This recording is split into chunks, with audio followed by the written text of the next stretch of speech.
Nigerian presidential election is coming. Hello, it's here. It's almost here. And I'm like, you know what? Let's take a good look at some of the popular candidates that will be running for presidency. Of course, there are so many people that are running. Good luck to all of them. But 3 people are very popular, and I think we should take a look at their past record. What have they done when they were in office? The good things as well as the bad things, just to help us to make better, informed decisions. Now, keep in mind, I am not sponsored by anybody. APC did not sponsor me, and PDP did not sponsor me either. I beg you, I am not endorsing any candidate. There's nothing that I will say today that you cannot find for yourself if you do your own research. I have never met any of these candidates except Mr. Jonathan, and you can be rest assured that he's not sponsoring me. I just want to make sure that we don't just vote for anybody this time around, especially based on religious sentiments, because a lot of people have already made up their mind that no, he's a Christian, he has to do it, he has to be there. No, he's a Muslim, he has to be there. I said, shoot, people. Also, I like to note that APC will soon hold a primary election, so eventually only one candidate will emerge from APC to face Mr. President in PDP. So let's start with the APC candidates.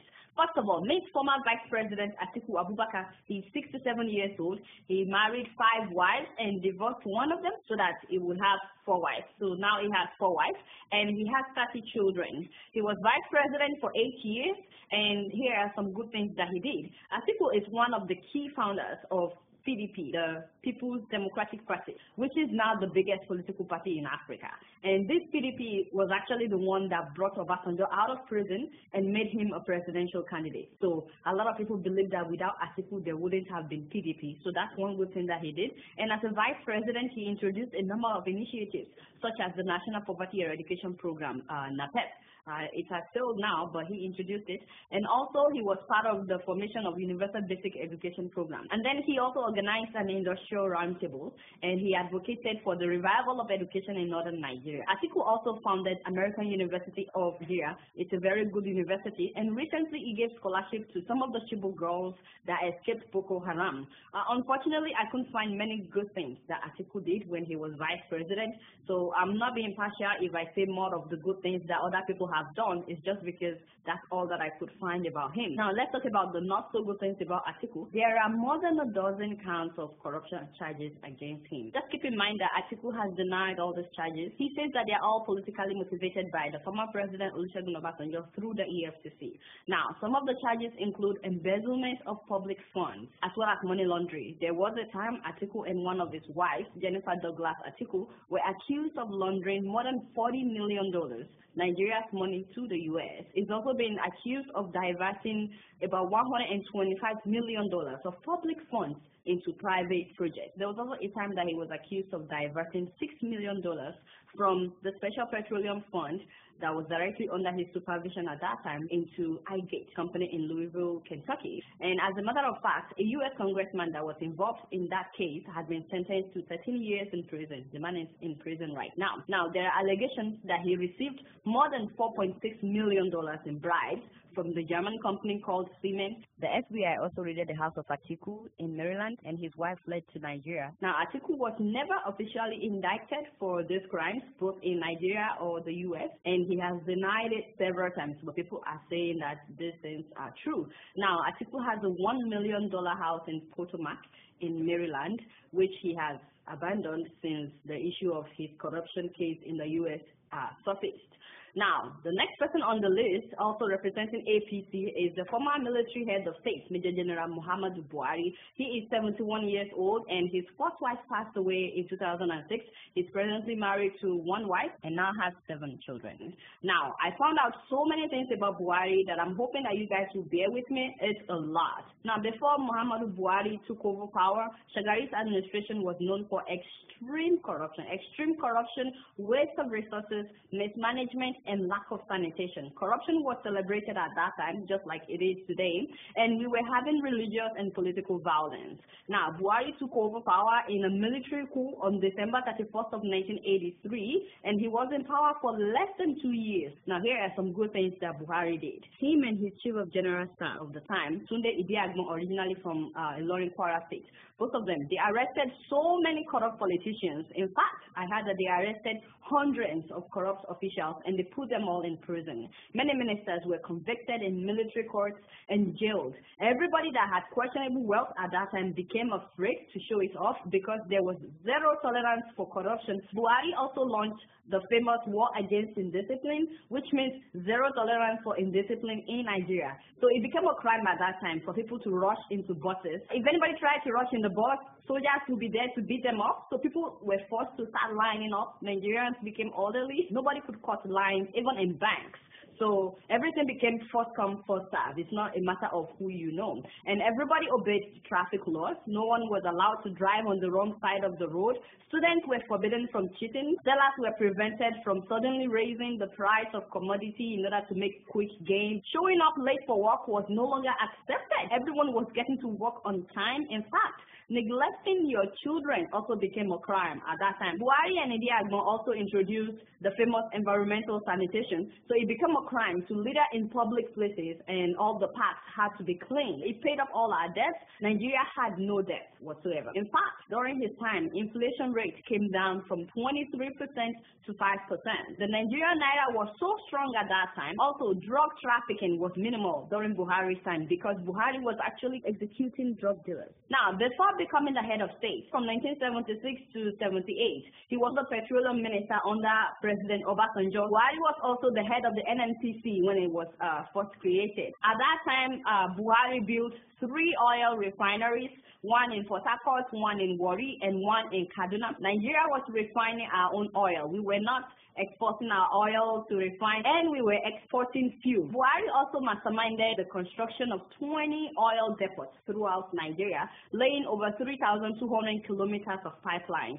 Also, during Abacha's time, Buhari was appointed as the chairman of the Petroleum Trust Development Fund, controlling billions of dollars excess funds. And to his credit, the PTF was managed with transparency. For the years that it existed, PTF published its annual report on time, and they always addressed press conferences to respond to issues that are arising from the report. And during that time, Buhari used the excess funds to construct roads all across Nigeria. I found out that in the 4 years that he was in charge of PTF, they constructed more roads all across Nigeria than the Nigerian government has constructed in the last 15 years. Now, the PTF under Buhari also supplied textbooks and learning materials for students nationwide, and they supplied drugs for hospitals. And lastly, they rehabilitated our mass transit system, supplying public buses. Buhari was the one that discovered the late Professor Dora Akunyili, and he was actually the one that nominated her for her position in NAFDAC. Also, Buhari was the first head of state or president to put women in cabinet. Buhari is the only Nigerian former head of state or former president with no foreign bank accounts that we know of, and also the only one with no assets abroad. Well, Goodluck Jonathan said he doesn't have foreign bank accounts, but no one has really investigated that. Buhari also has one house in Kaduna and one in his hometown. He doesn't have any house in Abuja or any land. He has no oil rigs and currently lives on pension. As a matter of fact, he wasn't getting paid when he worked as the head of the Petroleum Development Trust Fund because he was already getting his pension at that time, so he refused, which is why he couldn't even afford the 27 million naira presidential nomination fund. He has to take a loan from the bank. Now, Buhari has never been convicted of any crime, despite the fact that various tribunals had been set up by Obasanjo and by Babangida to investigate Buhari, yet he's never been convicted of embezzling 1 naira. Of course, people accuse Buhari of stealing money, but none of them have been able to prove it. Oh, one other thing, when Buhari was the head of state, he stood up against the West when they were trying to meddle in our business. The IMF and the World Bank pressured Buhari to devalue naira because naira was really strong at that time. It was already 1 naira to $2. In fact, at that time, Nigerians were able to spend naira when they go outside Nigeria. So they felt that naira would be competing with the dollar and other major currencies. And they didn't like that, especially coming from an African country. So they also told Buhari that he should borrow money from the IMF. But Buhari refused. Instead, he focused on paying off our debt. So the IMF and the World Bank cut Nigeria from World Trade Organization. So Buhari resorted to trade by barter. We were giving oil in exchange for goods from Brazil, from Austria, Canada, France, Germany, anybody that would trade with us. So Western interests actually were the ones that sponsored Babangida to overthrow Buhari and devalue Naira. Naira went down like suddenly. Of course, Babangida cooperated because Buhari was about to retire him, from what I found out, because Babangida had allegedly been involved in some drug-related issues. Now, let's talk about some not-so-good things about Buhari. When Buhari was jailing corrupt officials, he also jailed some people that were actually innocent. They were later released, but many people were thrown in prison before they were proven whether guilty or not guilty. Also, because Buhari sentenced some drug dealers to death, a lot of people found that as extreme. In fact, some people say that Buhari is crazy and radical. Also, there was a time that Buhari hired an Israeli to kidnap Umaru Diko. That's one of the most corrupt officials during Shehu Shagari's time. And he escaped to the UK when Buhari took over power. Buhari had him kidnapped in the UK. He hired an Israeli. They kidnapped him and they put him in coma. And then they hid him in a suitcase. They were bringing him back to Nigeria to serve jail time in a suitcase. And then they got busted at the airport. So yeah, Buhari can be crazy. Also, Buhari jailed some journalists under what they called Decree 4. He announced at that time that any journalist that write articles that they could not back up with evidence will be jailed, and he jailed some journalists for about 4 months. His argument was that he was trying to prevent libel. And of course, you know, jailing journalists is always a human rights violation. Also, when he awarded contracts to build roads when he was the head of PPF, he awarded those contracts allegedly mainly to his friends. Another issue is that many people were saying that most of the roads were constructed in northern Nigeria. Also, when he was the head of state, he stopped the Lagos Railway construction at that time. And his argument is that Nigeria was borrowing money to do this construction and that he needed to stop all the borrowing and think about how to pay the debt first. Also, people say that Buhari is stubborn. I say, heck yeah, he is. I mean, this man has contested for presidency 3 consecutive times already, and this is his 4th time? Yeah, he must be really stubborn. Now, some people are also saying that Buhari is too strict. He's too disciplined. So a lot of corrupt people don't want him to run again because they're saying he may get rid of them. And you know, he is really strict. In fact, there was a time that he went abroad for a military training. He was sponsored at that time by the Nigerian government. And when he came back to Nigeria, he returned the remnants of his stipend. And don't forget that when Babangida took over power, he put Buhari in prison for about 3.5 years. And when Buhari came out of the prison, he found out that his wife had been collecting financial support from Babangida while Buhari was away. And guess what he did? He divorced her. The woman passed away in 2006, but he divorced her because he felt like she had compromised. So there are speculations among so many Christians that Buhari is a Muslim fanatic and that he wants to Islamize Nigeria. This to me is a misconception because Babangida was actually the one that made Nigeria a member of the OIC. That's the Organization of Islamic Conference. When Buhari was the head of state, religion was never an issue. Again, I'm not campaigning for Buhari, but I'm just trying to address that issue of Islamizing Nigeria. There was no religious violence during Buhari's time, not even once.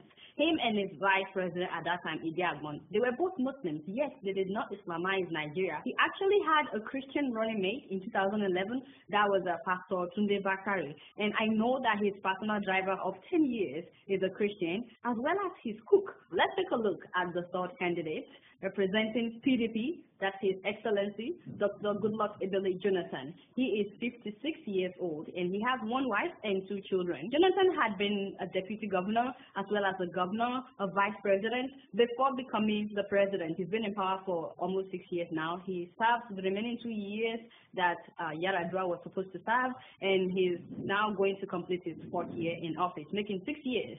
Now, let's take a look at the good things that he did in the last 6 years. Airports were repainted in Nigeria. Several airports were repainted. We now have air-conditioned trains in Lagos, as well as light rail in Abuja. He's also constructing trains to link cities and states together. He also fixed the Benin-Ore Express Road. He privatized electricity, and he sent some Nigerian students abroad to study on government scholarship. After privatizing electricity, some parts of Nigeria claim to have seen an improvement in the electricity supply. Jonathan also claimed to have created 1 million jobs, and he said that he reduced poverty by 50%. Unfortunately, the claim that he created 1 million jobs has not been verified. No one has really seen where these jobs are, and there is no substantial evidence that he actually reduced poverty by 50%. According to calculations, he actually reduced it by 5%. Also, because of Jonathan's agricultural transformation agenda, Nigeria's food imports bill has reduced from about $7 billion to $4.3 billion annually. He also set aside 50 billion naira for agriculture mechanization fund. And under Jonathan, Nigeria now has Africa's largest rice mill. Also, this last weekend, the federal government announced under President Jonathan that they've reached a ceasefire agreement with Boko Haram, stating that the Chibok girls will be released. Let's look at some not so good things about President Goodluck Jonathan. His administration has been marred by various corruption charges. Not a single person has been successfully prosecuted since Jonathan became president. Not only that, a lot of evidently corrupt people are actually being celebrated in Nigeria during Jonathan's time. For example, former aviation minister Stella Odua allegedly spent $2.5 million on bulletproof cars. She stepped down 4 months after, but she was never prosecuted. Now she's a chief in her own town. Also, the former House Speaker, Farouk Lawan and Femi Otedola, got away with $600,000 bribe scandal. Despite audio and video evidence, they got away till today. And those who embezzled the police pension fund, billions of naira, are still enjoying the stolen money. They were taken to court, out of court. No one has been successfully prosecuted for embezzling the police pension fund. President Goodluck Jonathan actually pardoned Alametia, a convicted felon, the former governor of Bayelsa, who stole millions of dollars, taxpayers' money. Even though Alametia served his prison term, Mr. Jonathan gave him a presidential pardon. Now, during Mr. Jonathan's administration, $49 billion went missing in the Nigerian treasury. Later, they said that it's only $20 billion. Instead of finding the money, Mr. Jonathan decided to suspend the whistleblower, that's the CBN governor, Lamido Sanusi. Jonathan is also the first Nigerian president to own so many private jets, about 10 of them. He has so far refused to declare his assets publicly. During Jonathan's time, Boko Haram killed more than 13,000 Nigerians and displaced more than 3 million people. Also, more than 200 girls were kidnapped for 6 months under President Jonathan. We've borrowed about $10 billion since President Jonathan became president from China, from other places, and he's the first Nigerian president to budget $1 billion naira for food inside Aso Rock. He also removed oil subsidy, raising the price of oil overnight by more than 200%, which caused a national protest. And speaking of oil, his petroleum minister, Ms. Alison Madueke, has been accused of diverting oil wealth for her own personal use to rent private jets and stuff like that. But Mr. Jonathan is yet to do anything about all that. Also, during Mr. Jonathan's time, 75% of our graduates are unemployed. And Mr. Jonathan publicly endorsed stomach infrastructure, which is feeding people, giving them bags of rice so that they would vote for you. Also, under President Jonathan, a number of journalists have been summoned by the SSS and also arrested. Before becoming the president, Mr. Jonathan actually diverted $1 million by Elsa's Poverty Alleviation Fund into entertainment, using it to pay Beyonce when she came to perform in his state. So that is some of what I know about the three main presidential candidates. Again, I'm not being sponsored by any of them, and I'm not endorsing any of them. I just want to make sure that Nigerians are well informed before casting their votes. I'm, however, hoping that the two candidates that will emerge from both parties will honor presidential debates. I would love to see them debate each other. Let them tell us how they will fix electricity and so many other things that needs to be fixed in Nigeria. But you guys know that I don't know much. Guess what? I'm just keeping it real.